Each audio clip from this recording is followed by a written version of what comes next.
İsmail Hakkı Bursavi, Ruhul Beyan, Hikayeler hem Nasihatler. İzgi Kur'an'ın bik küp tefsirleri var, ama Ruhul Beyan kibikleri başka mügayin yoktur.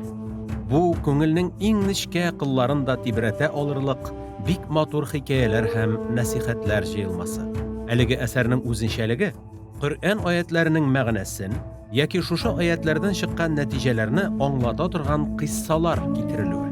Bunda iske olangan vakigalar uylandıra, özümüzün gamellerini ilikkigi kişilerinin yaşav revuşu bilen çağıştırırga hem gibretlenirge etere. Kabir yaxşı yoki yomon gameller sandığı. Ebu Müsayra rahimahullah bulay deb söyley. Kabirge indirgenden soň bir kişi yanına Münkir ve Nekir isimli ferişteler kelgen.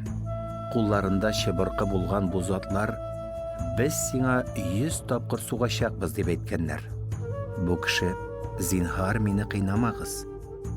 Men öz gumrimda şunday izgi gameller qilgan edim deb aytdi. Bu sözlerini işitken ferişteler suğunun sanın kimitkenler.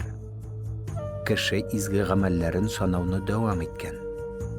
Ahir şekde ferişteler bir tapqır suğunu gına qaldırgan.